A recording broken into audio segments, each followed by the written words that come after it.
Life After Prison. By Silence You. Kabanata 1261 hanggang 1270. Noong una ay inaasahan ni Megan na matatakot ang lalaki sa takot matapos marinig ang sinabi nito, ngunit pinanatili niya ang kanyang kalmado na ekspresyon at sa halip ay ngumiti sa pang-aalipusta. Bakit ako mag-aalaga kung ang restaurant na ito ay pagmamay-ari ng South County Mansion? Kailangan pa rin nilang yumukod sa akin kapag nagpakita sila. Sisirain ko ang restaurant na ito sa isang kisap mata kung asar sila sa akin, at maaari ko pang tanggalin ang kanyang posisyon bilang gobernador ng county. Kinapa niya ang kanyang dibdib at idiniin ang kanyang kinatatayuan. Pagkatapos ng lahat, isang bagong gobernador ng county ang kailangang mahalal kung ang kasalukuyang gobernador ay aalisin sa kanilang posisyon. Sino ka? Nagnganga ang ngipin ni Megan. Nagsisimula siyang mag-alala sa sandaling tumangging umatras ang lalaking ito. Ang una niyang hula ay maaaring anak siya ng isang gobernador ng probinsya o di kaya'y isang gobernador ng probinsya mismo. Binitawan ng matabang lalaki ang babaeng inaatake at pinunasan ang mga kamay. Tanong niya kay Megan. Sino ka? Ikaw ba ang general manager? Ako nga. Itinakip ni Megan ang kanyang mga kamay sa kanyang dibdib at malamig na huminga. At ang gobernador ng county ay aking bayaw. Nako, kawili-wili. Hindi ko akalain na ang general manager ng restaurant na ito ay magiging isang masungit na babae. Hindi masama. Mayroon kang napakagandang. Pinagmasdan niya ang katawan ni Megan habang nanunukso. Sa totoo lang, mayroon kang kamanghamanghang figure. Nagbago na isip ko. Hindi kasing ganda mo ang receptionist, at may kasama ka pang tatlong magagandang babae, perpekto. Mga kasama, isama mo sila para medyo masaya ako sa kanila mamaya. Ang lakas ng loob mo. Naikuyom ni Diane ang kanyang mga kamao. Ngayon lang siya nakatagpo ng ganoong arrogant at pervert na lalaki. Nang marinig ni Benjamin ang sinabi ng lalaki tungkol kay Megan, naikuyom niya ang kanyang mga kamao at humakbang pasulong. Hoy! Panoorin mo ang sinasabi mo, kaibigan. Ang lakas ng loob mong kausapin siya ng ganyan. Itigil mo na ang kalokohan. Ikaw ang nagloloko. Malamig na ngumiti ang matabang lalaki. Pagkatapos ay lumingon siya sa isang 1.9 metrong taas na lalaki sa likuran niya at sinabing, baliin mo ang paa niya, Fent.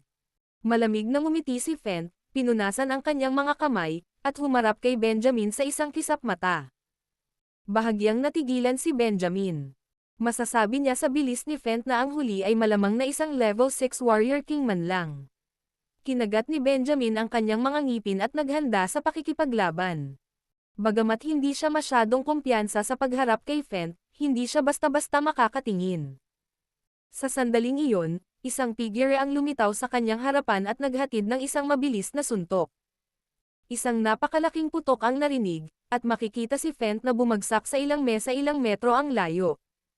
Ilang tao sa restaurant ang nagbayad na ng bill at umalis na pagkatapos nilang napagtantong may namumuong gulo. Nagtago sa isang tabi ang ilan sa mga mas matapang na bisita para panoorin ang laban na gustong malaman kung sino ang bastos na lalaki.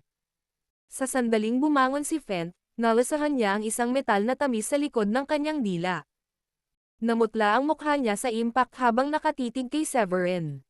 Siya ay mukhang natatakot. Alam na si Severin ay tiyak na napakalakas kung ang isang antas-anim na warrior king tulad niya ay mapapaalis ng walang kahirap-hirap. Sino ka? Sa tingin ko, ang lakas mo ay nasa level 7 warrior king.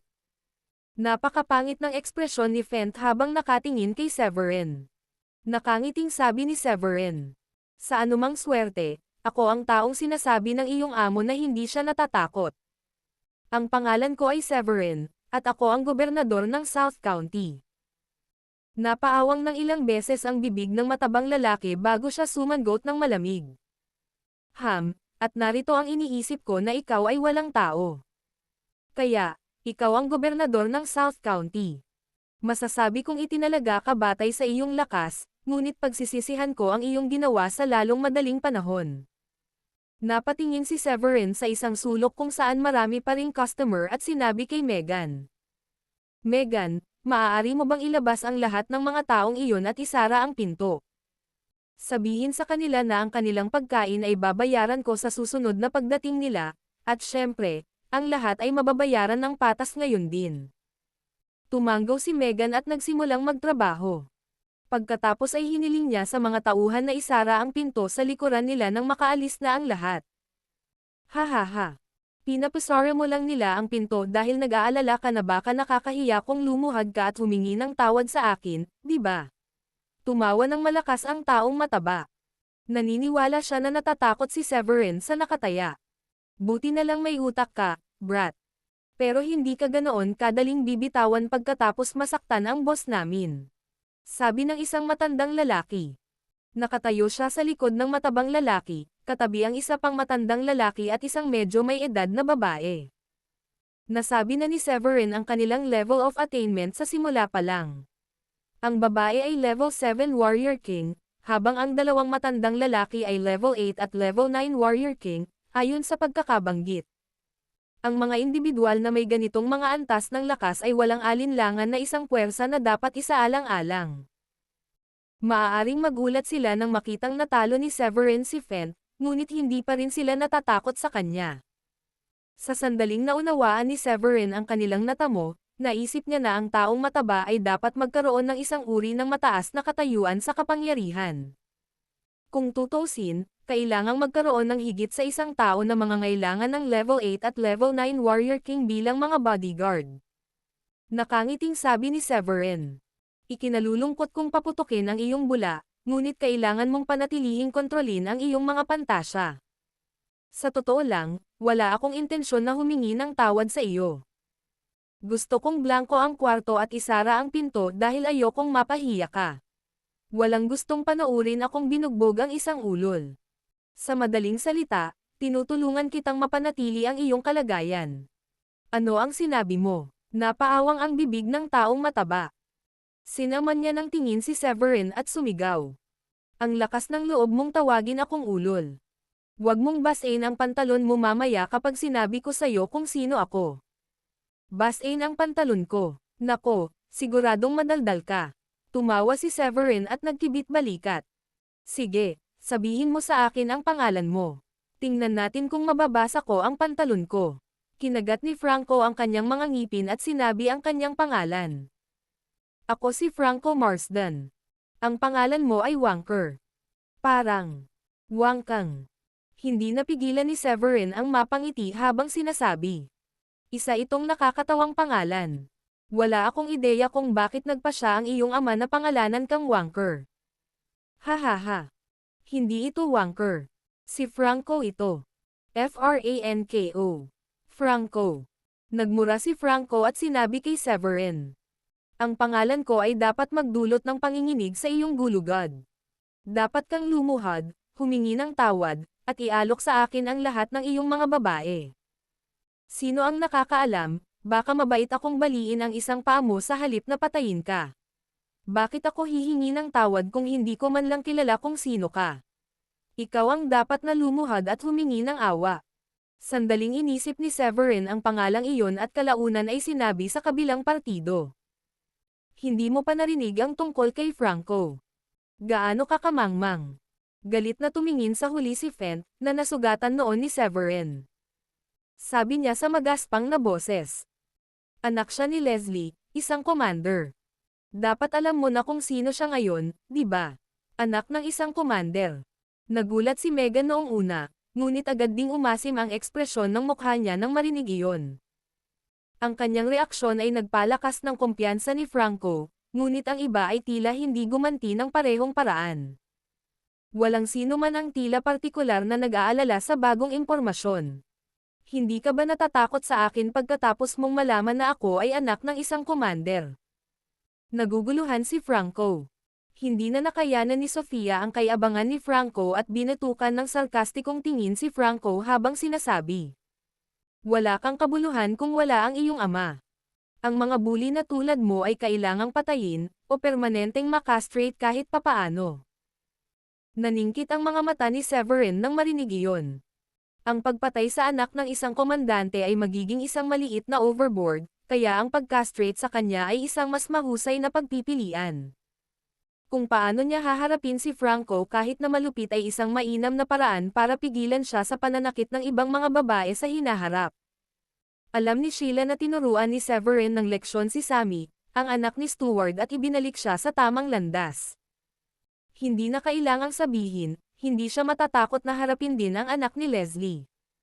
Bukod dito, sapat na mataas ang natamo ni Severin na ang tatlong commander ay hindi magiging tugma para sa kanya kung sila ay dumating sa isang go. Dahil doon, walang kwentang pumayag si Sheila. Oo, maganda ang mungkahi ni Sofia. Ang pagka-straight sa kanya ng permanente ay magtuturo sa kanya na huwag makagawa ng sexual na pag-atake sa mga babae sa hinaharap. Sa kabilang banda, nagpanik si Mandy at nagmamadaling humakbang paarap kay Severin. Mr. Gobernador, sigurado ka bang gusto mong gawin iyon? Anak siya ng isang commander. Ang mga commander ay mas makapangyarihan kaysa sa 4 war gods. Nakangiting sabi ni Severin. Huwag kang mag-alala, Mandy. Nandito pa rin tayo kahit na ang mga bagay ay mabaliktad. Gayun din, kahit ang Diyos ay hindi sila matutulungan kung bumaba siya mula sa langit upang makialam. Mayroon kang lakas ng loob, kaibigan, ngunit hindi namin kailangan ang presensya ng Diyos. Ang pagkakaroon ng commander na magpakita ay higit pa sa sapat na upang magpakumbaba sa iyo. Sabi ng Level 9 Warrior King. Gusto niyang turuan ng leksyon si Severin matapos marinig ang mayabang na pananalita ni Severin. Pagkatapos ay humakbang siya pasulong at pinakawalan ang kanyang spiritual energy shield bago mariin na sinabi. Ang iyong tagumpay laban kay Fent ay isang patuto ng iyong lakas at nagpapakita ng magandang talento, ngunit malapit nang maubusan ang iyong swerte. Kahit na level 7 o level 8 warrior king ka, hindi mo kami malalampasan. Itong espiritual na kalasag sa enerhiya. Ito ay isang senyales na siya ay isang level 9 warrior king. Hindi ako makapaniwala. Nagulat si Benjamin nang makita ang pananggalang ng lalaki. Nagulat din si Megan nang makita iyon at tinuro. Alam kong wala siyang lakas ng loob na gumawa ng ganito kung taga South Link City siya. Hindi ko akalain na anak siya ng isang commander. Iniisip niya lang na malalampasan niya ang anumang kahihinatnan dahil pinoprotektahan siya ng level 9 Warrior King. Well, hindi ngayon. Napakunot-noo lang ang reaksyon nila. Bihira siyang lumaban pagkatapos na gumawa ng isang pambihirang tagumpay sa level 9 Warrior King dahil ang kanyang mga kalaban ay madalas na lumuhad at humingi ng awa. Pagkatapos ng lahat, ang isang protection na kalasag ng ganoong uri ay maaari lamang gamitin ng isang level 9 Warrior King. Kakatuwa, si Severin at ang iba ay tila hindi natakot sa kanya nang ipakita ang kanyang lakas. Si Severin, sa partikular, ay nakatayo doon na halos walang ekspresyon, na para bang inaasahan na niya ang ganoong kahihinatnan. Hindi ka ba natatakot sa akin pagkatapos ilantad ang aking antas? Nagtatakang tumingin ang matanda kay Severin. Ang reaksyon ni Severin ay isang bagay na hindi niya inaasahan na makikita. Maaaring siya ay mukhang kalmado, ngunit sa loob-loob niya, malamang na siya ay nagpapanik. Sabi ni Franco nang may pangaalipusta. Naniniwala siya na malabong hindi matakot si Severin sa isang level 9 Warrior King. Sa kanyang opinyon, si Severin ay malamang na nagpapanggap na kalmado o marahil ay bumubuo ng isang uri ng isang plano sa pagtakas. Sa sumunod na segundo, lahat sila ay nabigla ng kumilos si Severin sa kanyang pag-iisip at gumawa ng isang proteksyon na kalasag ng espiritual na enerhiya sa kanyang katawan. Ikaw ay kumikilos na parang hindi ko alam kung paano rin gumawa ng isang espiritual na kalasag sa enerhiya. Well, heto. Ano ang dapat katakutan? Hindi na bago. Pinahid ni Severin ang kanyang espiritual na enerhiyang kalasag at ngumiti sa matanda. Iyan ay isang sorpresa. Nakangiting sabi ng matanda. Maaaring ikaw ay isang level 9 Warrior King, ngunit hindi kita nakikita bilang isang karapat-dapat na kalaban. Kumpiyansa niyang dagdag. Matagal na siyang nakakuha ng tagumpay sa antas na iyon ng tagumpay, at isa siya sa pinakamalakas na tao na sumagot sa commander.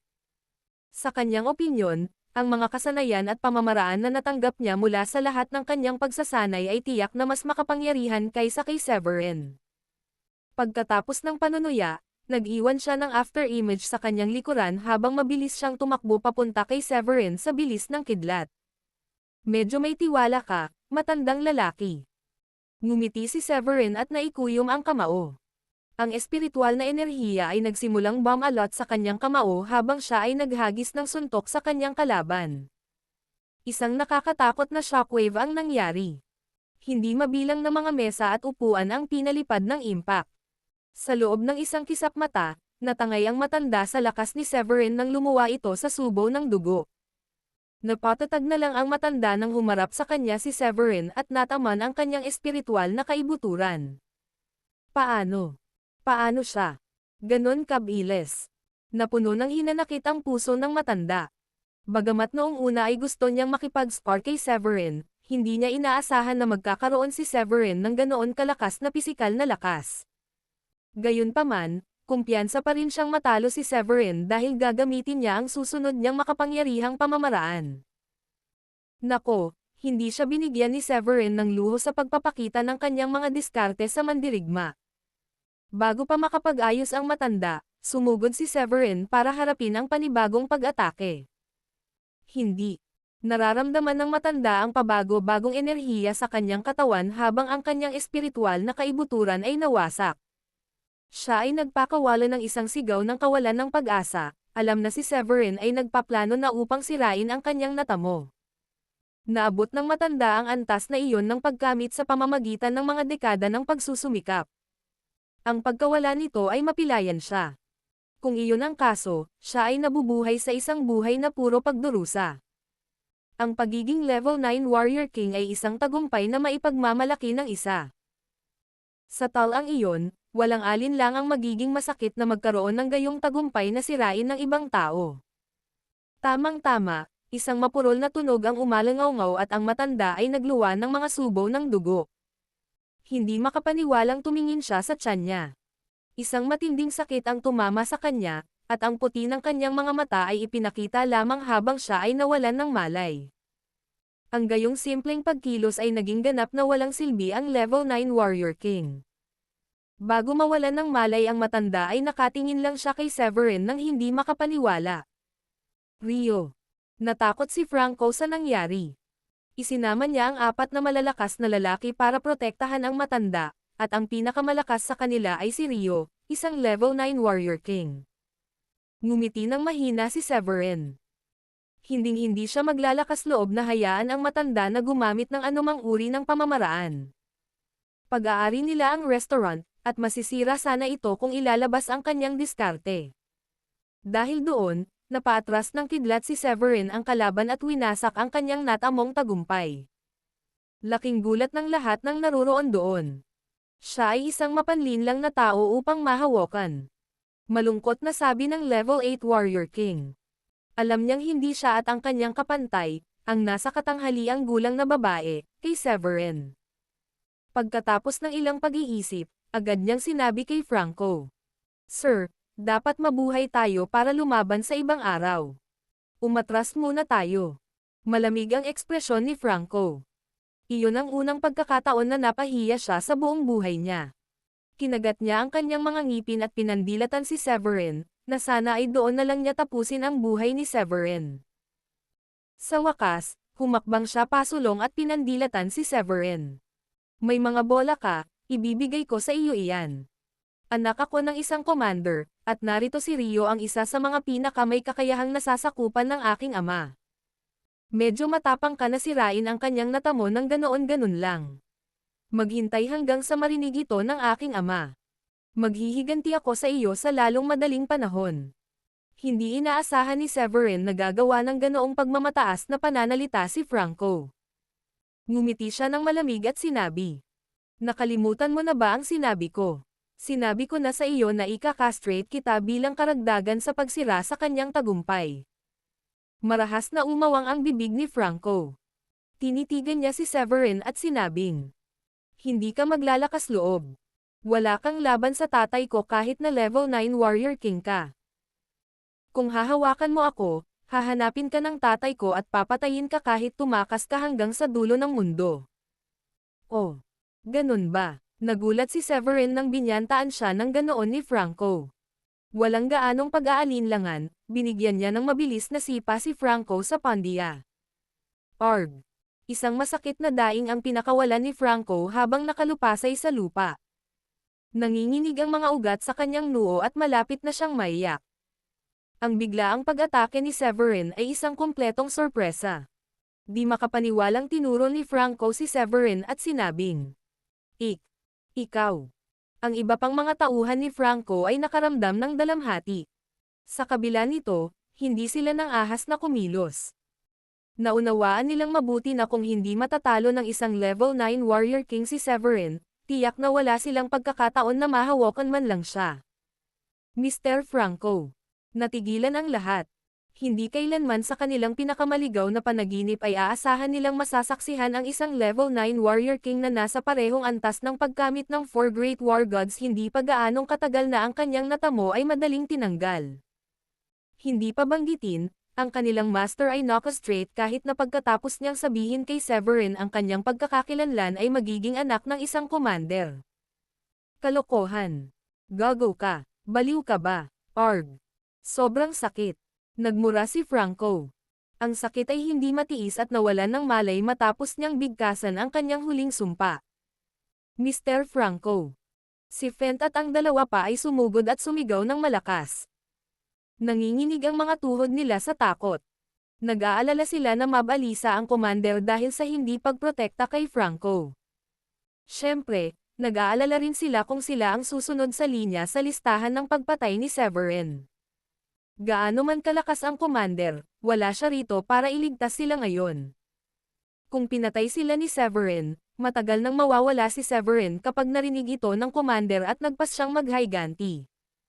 Aabutin ng ilang araw bago matunten ng commander si Severin. Mawala. Maya-maya lang, itinaas ni Severin ang kamay at winigayway ito ng isang beses. Oo. Aalis na kami. Ngayon din. Karaniwan, ang nasa katanghaliang gulang na babae ay walang simpatiya sa iba at madalas na iniisip na siya ay higit sa karamihan. Ngayon, gayunpaman, nakahinga siya ng maluwag nang marinig ni Severin na umalis sila. Napabuntong hininga siya at mabilis na nagmamadaling umalis kasama ang kanyang mga tao. Mabilis na tumakas ang tatlo sa lugar kung sakaling magbago ang isip ni Severin. Ang mga taong ito ay siguradong makakatakbo ng mabilis. Bulong ni Severin. Tinakpan ni Sofia ang bibig at tumawa. Hahaha. Siyempre. Sa tingin ko, ito ang unang pagkakataon na nakatagpo sila ng isang taong mas makapangyarihan kaysa sa kanila. Tiyak, aalis sila bago ka magdesisyon na magbago ang isip mo. Sumulyap si Severin kay Sofia at sinabing, Miss Sofia, naniniwala akong may gagawin ka rin kahit wala akong ginawa ngayon lang. Sa pagkakataong iyon, natigilan si Sofia at hindi alam ang sasabihin. Nakangiti niyang sinabi, Siyempre. Ayaw ko sa mga bully, lalo na kapag pervert sila.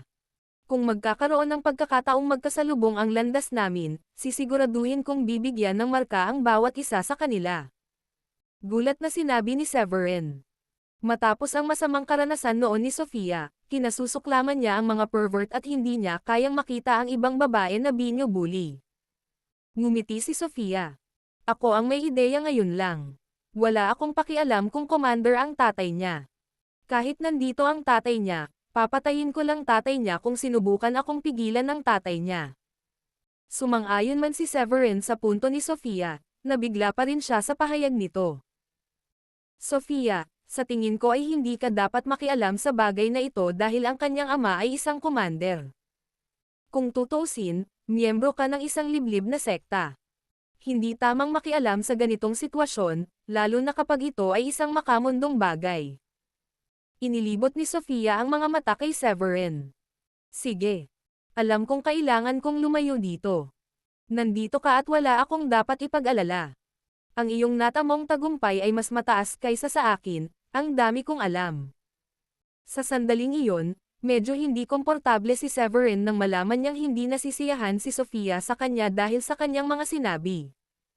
Palakaibigan lang ang sinabi nito kaya hindi niya inaasahan na ganoon ang magiging reaksyon nito. At muli, tama niyang binalaan si Sofia. Si Sofia ay isang piling alagad ng isang liblib na sekta. Gaya ng ipinahihiwatig ng pangalan, ang liblib na sekta ay halos hindi nagsasangkot sa kanilang sarili sa makamundong mundo dahil sila ay dapat na manatiling liblib. Kung ang isang miyembro ay nasangkot sa gulo sa mundo, maaapektuhan nito ang reputasyon ng liblib na sekta.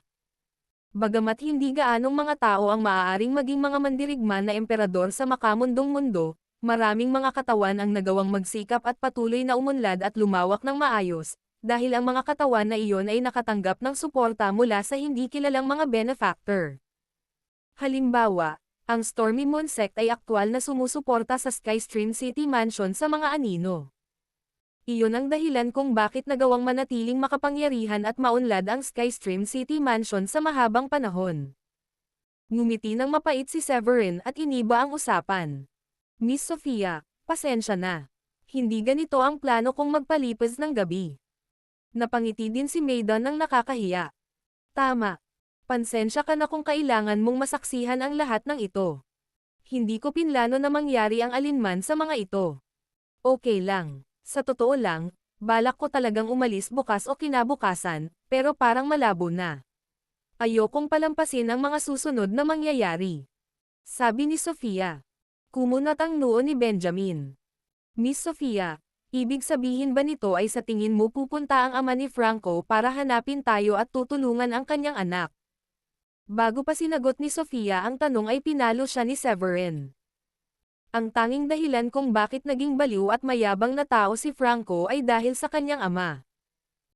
Tiyak na ipinagbubulag-bulagan siya ng kanyang ama hanggang sa puntong naniniwala siyang nakahihigit sa iba at makakatakas siya sa anumang bagay. Hindi siya magkakaroon ng kapangahasang maging napakamangmang kung hindi payagan ito ng kanyang ama. Nagpatuloy siya. Base sa iyong pagpapalagay, sa tingin mo susundan tayo ng tatay niya pagkatapos kong saktan ang anak niya. Tinaas ni Megan ang kamay niya at sinabing, wala tayong dapat ikatakot. Kung kaya mong patayin ang isang level 7 warrior emperor, bakit tayo matatakot sa isang commander lang? Kahit na magtulong-tulong pa ang 3 commander, hindi tayo matatakot. Hindi alam ni Severin ang isasagot. Nagpa siyang magkomento ng may mababang profile. Mas mabuti na manatili tayong mababang profile. Kung hindi niya ako guluhin, tiyak na hindi ko nais na humantong sa isang pakikipagtalo sa kanya.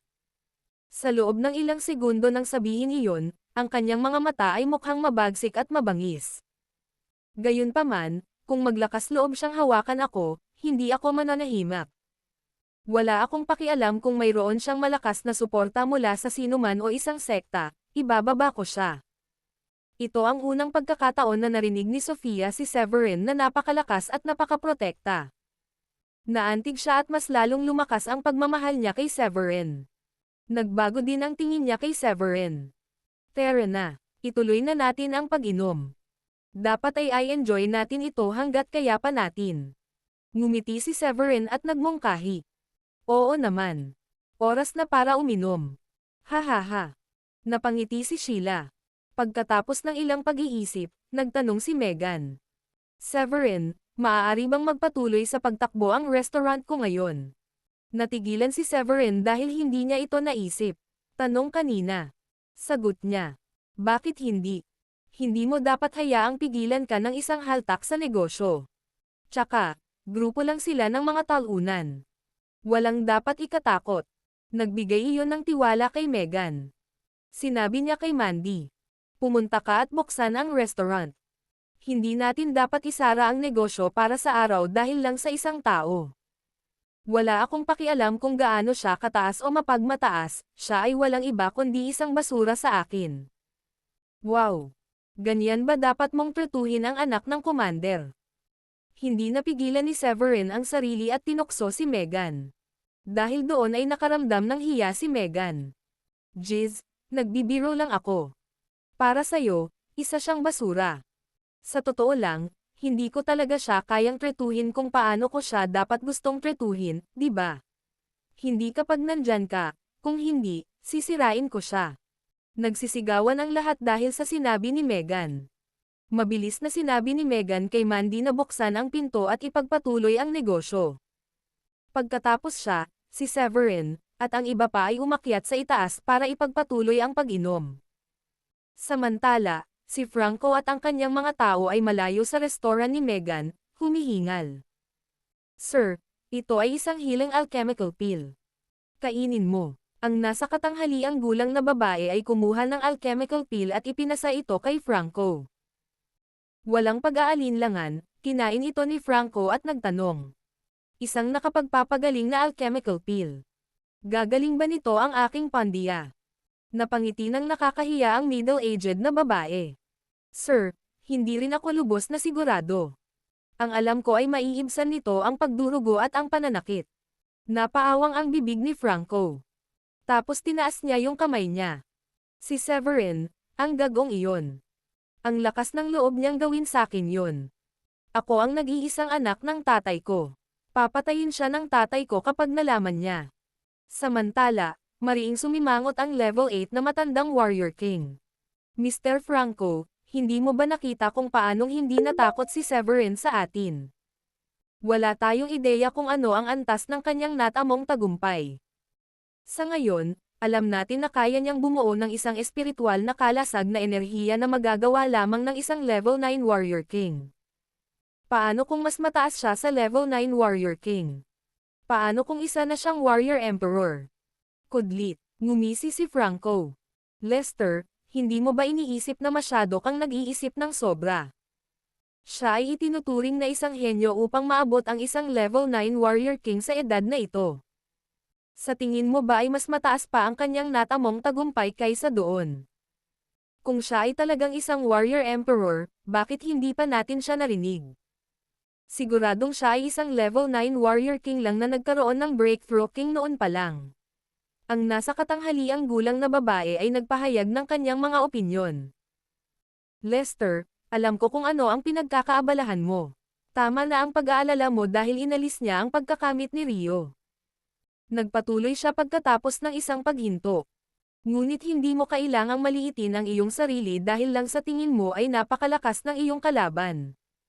Gaano man siya kay-talent o talento, ipinapalagay ko na kaya lang niyang maabot ang isang level 1 Warrior Emperor sa yugtong ito. Si Mr. Leslie ay isang level 2 Warrior Emperor. Malaki ang agwat sa pagitan ng bawat level. Kaya, wala tayong dapat alalahanin. Tumango si Fent. At maaari nating hilingin kay Mr. Leslie na magdala ng mas maraming tao bilang backup. Hindi magkakaroon ng problemang manalo. Anak niya si Mr. Franco. Hindi niya makikita ang kanyang anak na binyo-bully at walang gagawin tungkol dito. Kung gagawin niya ito, siya ang magiging katatawanan sa mga darating na siglo. Kalokohan. Tumigil ang pagdurugo at hindi ko na nararamdaman ang sakit. Kailangan kong magpatingin sa ospital. Tumingin si Franco sa restaurant at mabilis na hiniling sa kanyang mga bodyguard na ipadala siya sa malapit na ospital. Habang papunta sa ospital, tinawagan niya ang kanyang ama at umiyak. Tatay. Nabuli ako noong kumakain ako sa isang restaurant sa South Link City.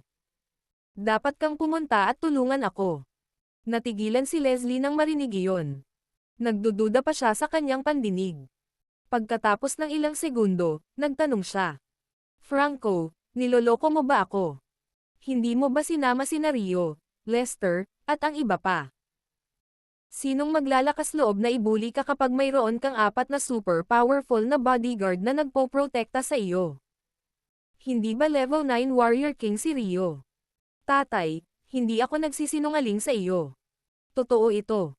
Inalis ng lalaki ang tagumpay ni Rio at wala siyang malay habang nagsasalita kami. Ako. Siya. Nakastraight ako ng lalaking iyon. Papunta na kami ngayon sa ospital. Hindi ako magkakaroon ng mga anak sa hinaharap. Napakasakit ng pakiramdam ko. Tuluyan ng tumulo ang mga luha sa mukha ni Franco. Ano ba ang nangyari? Ang tagumpay ni Rio ay inalis. Nakasakit ka ba sa isang war god o isang pinuno? O ito ba ay mula sa isang liblib na sekta? Itinaas ni Leslie ang kanyang kamay at may nakakatakot na hitsura sa kanyang mukha. Alam niya kung anong klaseng mayabang ang anak niya. At muli, nagtiwala siyang walang mangyayari sa kanyang anak dahil may kakayahan ang kanyang anak at mayroong 4 na malalakas na bodyguard na nagpoprotekta sa kanya. Kung ang tao ay may kakayahang alisin ang tagumpay ni Ryo, siya ay dapat na hindi bababa sa level 9 Warrior King o kahit na isang Warrior Emperor. Kung hindi, hindi sana nabuli si Franco. At muli, hindi siya nag-alinlangan sa kanyang anak dahil naniniwala siyang hindi na kailangang magsinungaling sa kanya ang kanyang anak tungkol sa pagkakastrate. Naglaan ng oras si Franco upang ipaliwanag kung ano ang nangyari sa kanya ngunit itinago ang ilang impormasyon sa kwento. Binaluktot niya ang kwento kung paano nagsimula ang lahat. Imbes na magsabi ng totoo, aksidente raw niyang nahawakan ang bukol ng waitress. Bago pa siya makahingi ng tawad ay pinagalitan siya ng waitress. Nagalit siya at binugbog ang waitress. Hindi niya alam na ang may-ari ng restaurant ay pamilya ng gobernador ng South County. Pagkatapos noon, nag-away ang magkabilang panig. Galit na nagngangalit ang ngipin ni Leslie. Si Severin Foylat, ang gobernador ng South Link City, di ba? Mabuti. Kung maglakas loob siyang gawin iyon, sigurado akong handa siyang tumanggap ng anumang aksyon mula sa akin. Nagpatuloy siya. Hintayin mo ako. Magdadala ako ng ilang tao. Pupunta ako bukas ng umaga.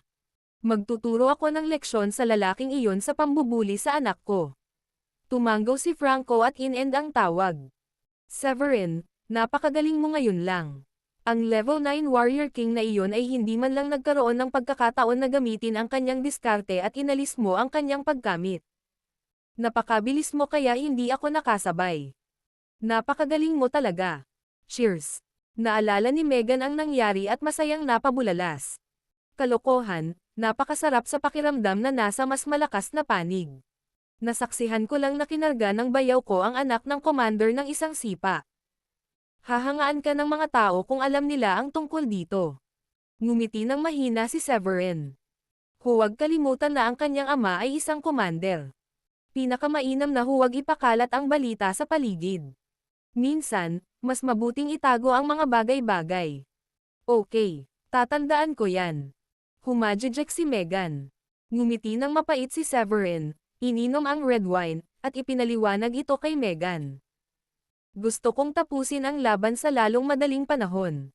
Ayokong gamitin ng kalaban ko ang teknik niya dahil ayokong sirain ng laban ang restaurant mo.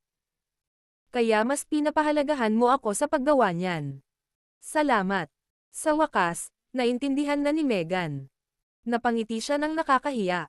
Alam kong walang halaga ang pera sa iyo at wala akong anumang mahahalagang bagay. Kaya, isa lang ang paraan upang maipahayag kung gaano ako nagpapasalamat. Agad siyang yumuko at nagpasalamat. Sinira nito ang lahat. Pagkatapos ng hapunan, naghanda ang lahat para magpaalam. Tapos nagmungkahi si Sofia. Ito talaga ang perpektong oras para mamasyal sa night market. Ang plano ko ay umalis bukas ng umaga, ngunit sa palagay ko ay hindi ko kailangang magmadali ngayon. Sa tingin ko, ang commander ay darating dito sa lalong madaling panahon. Hihihi. Ayokong palampasin ang palabas. Sinabi ni Megan. Sofia, hindi ka makakaalis ng ganoon kaga. Dapat manatili ka pa ng ilang araw. May mga tourist spots na hindi ko pa naipapakita sa iyo. Gumawa pa nga ako ng buong itineraryo. Mangyaring manatili ka ng medyo matagal, pakiusap. Humalaklak si Sofia. Sige. Mananatili ako. Sandali lang. Tama si Megan. Hindi ka madalas pumunta dito. I enjoy ang iyong bakasyon hanggat kaya mo. Magiliw na sabi ni Severin. Natuwa si Sofia nang marinig ang paghiling ni Severin sa kanya na magtagal pa. Siyempre. Masama ang pakiramdam ko kung hindi ako magtatagal. Masyado kayong naging mabait sa akin. Nakalimutan na ng lahat ang masamang pangyayari at pumunta sa night market bago tuluyang umuwi. Gayunpaman, hindi inaasahan ni Sofia na muling matutulog si Severin kasama si Sheila ngayong gabi. Pagkatapos kagabi, akala niya pupunta si Severin sa kwarto ni Diane at makitulog dito pero hindi pala. Nang matutulog na si Sofia ay dinig na dinig sa dingding ang boses ni Sheila. Muli, naging walang tulog ang gabing iyon para kay Sofia.